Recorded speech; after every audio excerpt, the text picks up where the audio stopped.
L'écoquartier, c'est l'aménagement du village vu d'une manière différente. Ça a commencé, on pourra dire comme ça, par la réflexion sur la construction d'une nouvelle école. Cette réflexion nous a mené à nous dire, finalement, implanter une école dans un nouveau tenement, c'est aussi réfléchir à l'aménagement de tout un quartier. Cet écoquartier, aujourd'hui, on retrouve l'école implantée dedans, des cheminements piétons. On a fait beaucoup de cheminements pour relier le centre du village avec les autres quartiers du village. Il comprend également tout un tas de lieux de rencontres intergénérationnelles. On a mis des jeux de boules, on a mis des jeux pour enfants. On a même installé des toilettes publiques qui sont complètement autonomes, sans eau, sans électricité, sans matière carbonée. Et puis, nous avons créé les logements qui étaient imaginés dès le départ de la réflexion, des logements que nous souhaitions en locatif et des logements sociaux.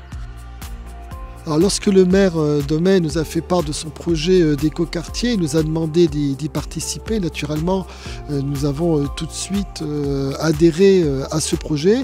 Et l'idée, c'était non seulement de concevoir des logements qui soient sur le plan de la construction environnementale le plus proche possible de la perfection, mais bien entendu de l'insérer dans le projet d'écoquartier du maire. Ça veut dire tout d'abord prévoir des cheminements urbains entre les logements de l'Opac-de-Rhône pour montrer le lien qu'il y a entre les quartiers de Domey et pour permettre la circulation des piétons. C'est également, bien entendu, prévoir les jardins partagés et prévoir qualité constructive en cohérence avec les ambitions de la commune, en relation étroite avec l'architecture de l'école qui est derrière moi et adaptable par rapport au futur projet de l'écoquartier, je pense à l'éventualité d'un réseau chaleur-bois. Il y a deux enjeux. Le premier, c'est d'apporter du logement. On a aujourd'hui un afflux, je dirais, de population de la métropole sur nos territoires.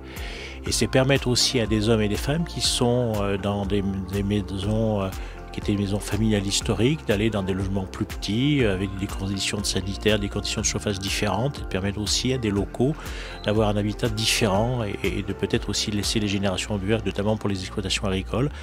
Et c'est aussi un projet d'aménagement du territoire sur une petite commune à la lisière de la Loire, d'avoir, je dirais, une population différente, population nouvelle qui s'installe et faire aussi que cette commune soit en capacité de garder son école, de garder ses commerces. C'est ça aussi qui est important, c'est d'avoir des équipes municipales qui ont cette vision d'aménagement du territoire et qui permet une mixité, je dirais, sur leur territoire. Garder les anciens, garder les locaux et puis d'autres hommes et femmes qui viennent de l'extérieur.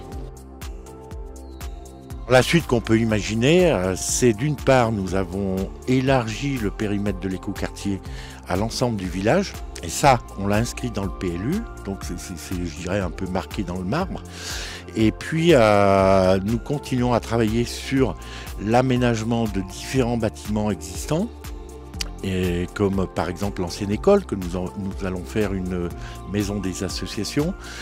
Il y a toute la place du village qui est en prévision d'être revue, réaménagée, l'implantation de quelques commerces.